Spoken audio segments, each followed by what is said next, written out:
quote, "Yes, this is a call to induce the FOMO feeling," unquote. I mean, that is just, it's such a wild way to start, right? It really is. Like, normally when you're looking at official regulatory documentation or, professional training roadmaps, the tone is just so incredibly dry. Oh, absolutely. You expect, like, endless bullet points. Right. Bullet points, compliance matrices that super sanitize corporate speak. Exactly. But here, the author is just explicitly admitting they are using the fear of missing out FOMO to manipulate the audience. Yeah, and they actually defend it, too. They do. They argue that, when a truly unprecedented opportunity comes up, something that could completely define a career, it's basically an ethical failure to let someone miss out just because they were ignorant of it. Which, I mean, from an analytical standpoint, it's a fascinatingly blunt strategy. Yeah. The author is essentially using this psychological lever to just cut right through the immense noise of the modern professional landscape. Cut right through it.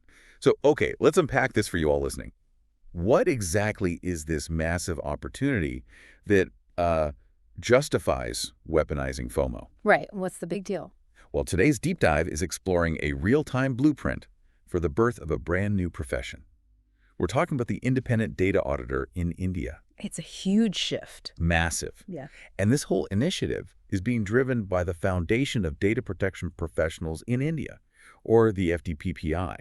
They are literally building an entire ecosystem of professionals to enforce the new Digital Personal Data Protection Act. The DPDPA. Exactly, the DPDPA. And, for you listening, even if you aren't a data professional, getting this behind-the-scenes look at an entirely new regulatory industry gearing up from absolute scratch, it offers this incredible view into how your personal data is actually going to be protected in the near future. Or, frankly, how it might fail to be protected if they don't get this right. Because the stakes here are massive. We are talking about this frantic scramble to build a policing force for our digital lives before the technology completely outsmarts the rules. And the timeline is what really gets me. Oh, the timeline is crucial context. What's fascinating here is that the era of the independent data auditor doesn't even officially begin until after May 13th, 2027. 2027, that's years away. Right. But we're looking at a document published years in advance because, well, you can't just flip a switch in 2027 and suddenly manifest this seasoned workforce. Just poof, you're an auditor. Exactly. You need people capable of dissecting these incredibly complex corporate data structures. And the author specifically uses the word blossom, which I love. That is a great word for it. They're creating a professional development roadmap right now because they recognize that cultivating the mindset, the rigorous methodology of an auditor, it requires years of foundational work. It's a profound shift in priority, too. Yeah. Like, the source notes that the immediate focus over the past year or so has been training data protection officers, or DPOs. Right, the DPOs. That was the main path for employment aspirants, because organizations were, and frankly still are, just panicking to get someone inside the building to construct their compliance systems. Because they have to meet those DPDPA requirements yesterday. Right. So it's like, think of it this way. It's like the DPOs are the architects and the builders, right? They're actively constructing the privacy house today. Oh, I like that analogy. Yeah, they're laying the foundation, they're putting up the drywall of consent, installing the security doors. Right. But the independent data auditors, they're the building inspectors who will eventually come around to grade that work. Exactly. They don't build the house themselves. No, but they hold the regulatory authority to basically declare that the house isn't up to code and order a complete teardown.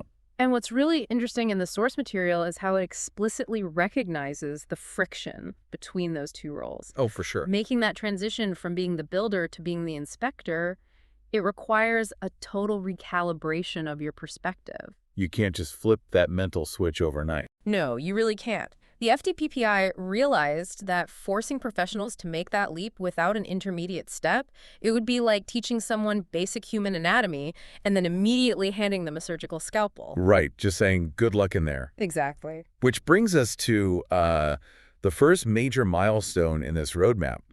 They outlined this virtual event on August 16th, which they call a curtain raiser. Our curtain raiser, yeah. It's designed to bridge that exact knowledge gap.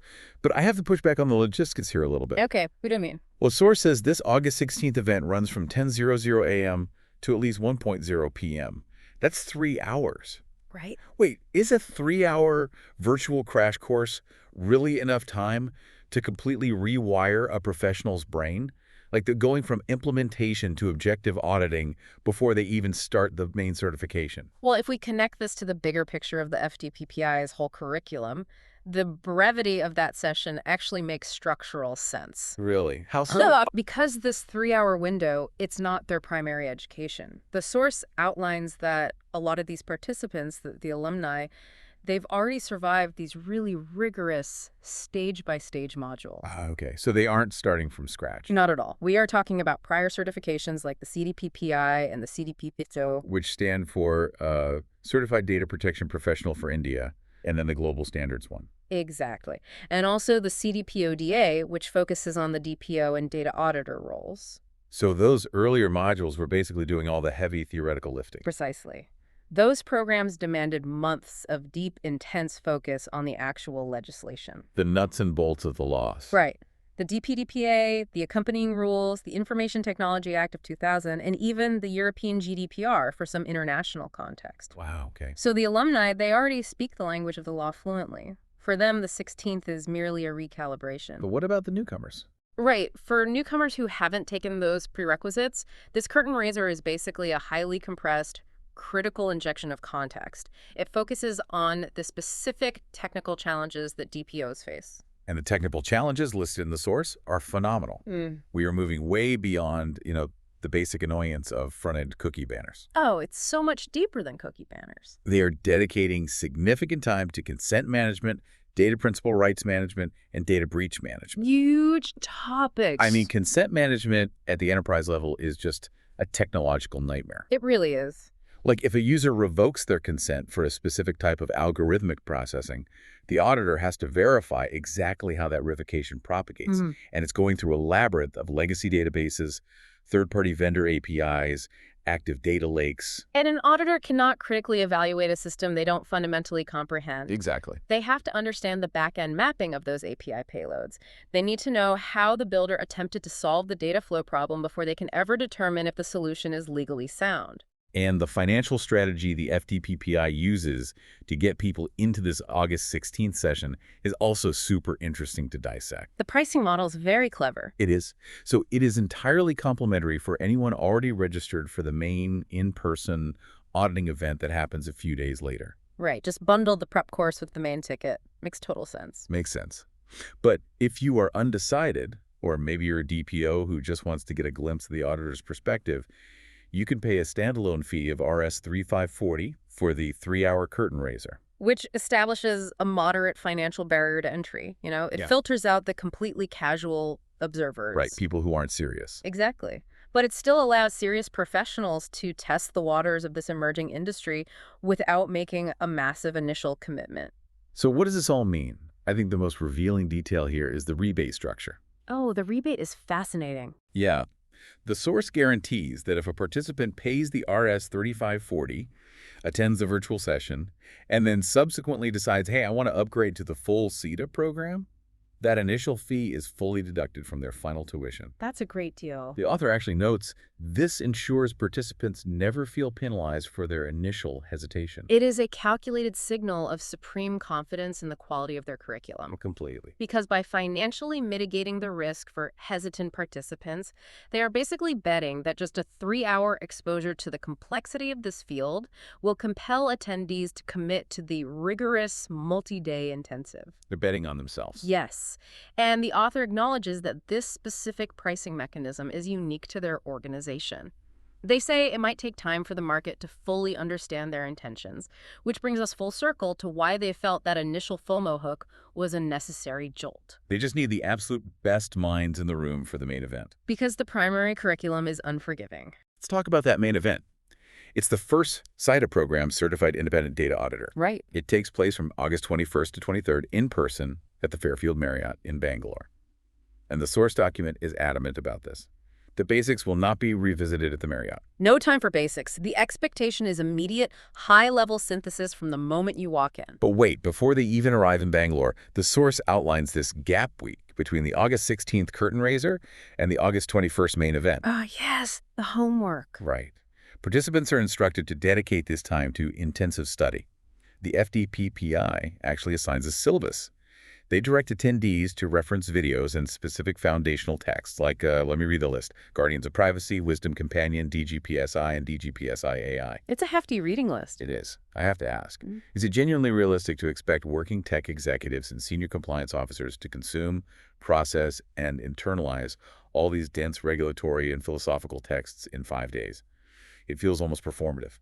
Well, I mean, it would certainly be performative if this were just a standard corporate retreat. Right. But the context here is an impending regulatory paradigm shift. Yeah. The FDPPI isn't asking these professionals to encounter these concepts for the very first time during that gap week. For the targeted demographic, this reading list serves as more of a forced synthesis. Like pulling together things they already sort of know. Exactly. It's disparate knowledge they've likely been orbiting for months. Doing this ensures that on morning one in Bangalore, every single auditor is operating from an identical baseline of terminology and ethical framing. And here's where it gets really interesting for you listening. Let's look at day 1 of the SITA agenda at the Marriott. Day 1 is packed. Session 1 establishes the foundations of auditing. They specifically formalize that absolute firewall between a DPO and an auditor. And they dedicate significant time to the code of ethics and the nuances of engagement contracts. The focus on ethics and contracts on day 1 is vital. The role of an independent data auditor is just fraught with inherent conflicts of interest. Oh, I bet. Like what? Well, imagine a DPO design a deeply flawed, entirely non-compliant data storage architecture. The auditor must be legally and professionally empowered to identify that failure with total objectivity. Right. They can't be worried about getting fired for pointing out a mistake. Exactly. The engagement contract is the shield that protects the auditor from internal corporate politics and financial retaliation. That makes total sense. So following that ethical grounding, Session 2 of day 1 accelerates straight into real-world application. Getting into the weeds. Yep. They dive into the audit lifecycle and audit aggregation.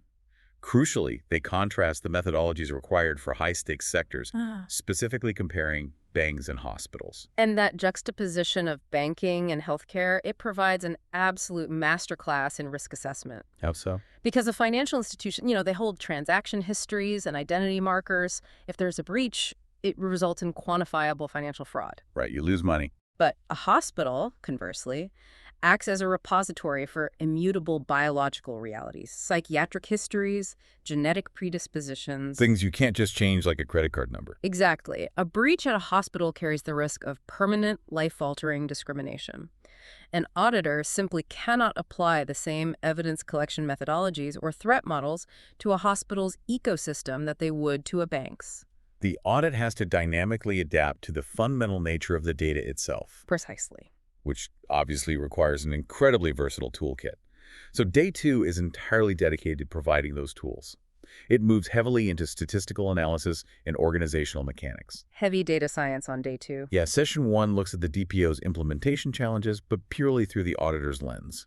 They focus on stakeholder interviews, time budgeting, and sampling strategies. And the inclusion of sampling strategies is what elevates this beyond just a theoretical legal exercise. Right, because you can't check every single file.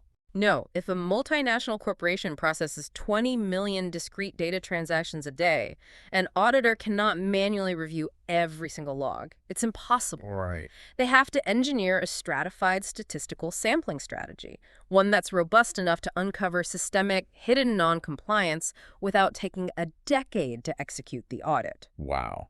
And to structure those massive audits, Session 2 of Day 2 introduces the proprietary frameworks developed by the FDPPI. The DGPSI framework. Right, heavily focused on the DGPSI, which is the Data Governance and Protection Standard of India. And what's cool is they don't just offer one monolithic standard. Yeah, it's very modular. The source lists an entire suite of variations. Yeah. There's DGPSI, DGPSI Lite, DGPSI AI, DGPSI HR, alongside those specific iterations for hospitals and banks we just talked about. And this modularization is such a highly sophisticated approach to regulation. It seems like it would save a lot of headaches. Oh, absolutely. Because applying a massive enterprise-grade compliance standard to a 50-person startup, that just creates paralyzing friction, which is exactly why DGPSI Lite exists. Make the rules fit the scale of the company. Right. And similarly, auditing human resources data requires an entirely different set of privacy controls than auditing, say, consumer analytics. By compartmentalizing the standards, they are equipping these future auditors with a highly specialized, adaptable instrument panel. Rather than just hitting everything with a blunt instrument. Exactly. It really underscores just how granular and deeply specialized the auditing profession will become. You aren't just an auditor. You are an auditor deploying a specialized framework against a highly specific departmental vulnerability. It's precision work. But the agenda for Day 3 is what fundamentally shifts the landscape of this entire training. Oh, Day 3 raises such an important question regarding the future of the digital economy. How does one actually audit a cognitive black box? Yes, exactly the problem Day 3 tackles. The focus pivots entirely to artificial intelligence. The AI problem. The curriculum mandates an analysis of the lessons from the data governance framework and the AI governance framework suggested by the RBI, the Reserve Bank of India. Which is fascinating that the central bank is getting involved. Yeah. We're talking about sending an auditor into an enterprise to determine if their deployed neural networks and large language models are violating privacy statutes. Which is incredibly difficult. Because AI models inherently require the ingestion of colossal data sets for training. Right. And often, the resulting algorithmic logic is opaque, even to the engineers who built it. Right, because auditing traditional SQL databases involves verifying access logs and encryption standards. You're basically just checking the locks on digital doors. That sounds simple compared to AI. Oh, it is. Auditing artificial intelligence requires interrogating the probabilistic reasoning of a machine. Wow. The auditor must determine things like, did the training data pipeline violate the principle of data minimization by scraping information it didn't strictly require? Right, did it take too much data? Or, are the model's weights exhibiting bias based on protected demographic data? The fact that the RBI is already drafting frameworks for this, and that these auditors are actively dissecting them in this training, it just highlights the breathtaking speed at which this regulatory environment is morphing. And the FDPPI doesn't let them just intellectualize the AI problem. Well, they make it real. The climax of Day 3 and of the entire SATA program is an audit simulation and role play. The live fire exercise. Yes. They immerse these professionals in a fabricated corporate environment. They introduce a complex data breach or a rogue AI implementation, and they force them to execute. I would love to be a fly on the wall for that. Right. They have to conduct hostile stakeholder interviews. They have to defend their statistical sampling choices and apply the correct DGPSI framework in real time. It is the ultimate synthesis of the 3-day intensive, because theoretical knowledge of the DPDPA is completely useless if the auditor just crumbles under the adversarial pressure of a defensive corporate board. Yeah, if they fold the minute the CEO yells at them, what's the point? Exactly. The simulation forces the participants to integrate the ethical boundaries established on Day 1 with the technical AI frameworks of Day 3 into a singular, cohesive methodology. It's as close as they can get to a real-world scenario before that 2027 mandate takes effect. It really is. Tracing the complete trajectory of this source document is just a wild ride. It's been fascinating. We began with what felt like a super aggressive, almost manipulative hook, the deliberate use of FOMO. But as you navigate the roadmap, from that August 16th curtain raiser through the intense gap week, all the way to the highly technical role-playing reality of the SETA program in Bangalore, the initial urgency actually feels entirely justified. I agree. The document really serves as a siren. It's this clear warning that the underlying mechanics of the Indian digital economy are undergoing a radical, irreversible transformation. Right now, as we speak. Yes. The individuals who will wield the authority to enforce those new mechanics are actively being forged right now. They are meticulously training the building inspectors years before the new privacy houses are even finished being constructed. Which is a brilliant example of proactive regulatory foresight. It is. However, analyzing this timeline does leave me with one massive lingering vulnerability in the entire plan. I think I know where you're going with this. The temporal disconnect between regulatory frameworks and technological velocity. Precisely. I mean, this exhaustive training program relies heavily on the technological realities of today. They are utilizing the DGPSI AI framework and current RBI suggestions to prepare these professionals for an environment that won't officially launch until after May 13th, 2027. And this is something for all of us to critically evaluate, Yeah. Whether you actively work in data governance or you simply generate a trail of data every time you open an app on your phone. Which is all of us. Exactly. Consider the exponential breakneck speed of artificial intelligence development over just the last 12 months. It's dizzying. It is. 3 years in the AI sector isn't merely a delay. It represents multiple fundamental generational leaps in capability. The architecture of the internet could look completely different by 2027. So the provocative question we really have to consider is this. Will the underlying technology fundamentally outgrow and invalidate these hard-won frameworks before these newly minted certified independent data auditors even get the legal authority to conduct their first official audit? It's a huge risk. We are rigorously training inspectors to identify faulty wiring based on 2024 blueprints, but by the time they finally pick up their clipboards in 2027, the structures they're auditing might be built out of self-assembling smart matter. Wow. Will the methodologies they are mastering so intensely today hold any relevance against the algorithmic realities of tomorrow? Will the house have completely shapeshifted by the time they are finally allowed to knock on the door? Exactly. It is a fascinating and honestly slightly terrifying reality to monitor. It certainly is. Well, a massive thank you to you, our listener, for joining us on this deep dive into the blueprint of a brand new profession. We'll be back to unpack more of the forces shaping our world soon. Until then, keep questioning the frameworks.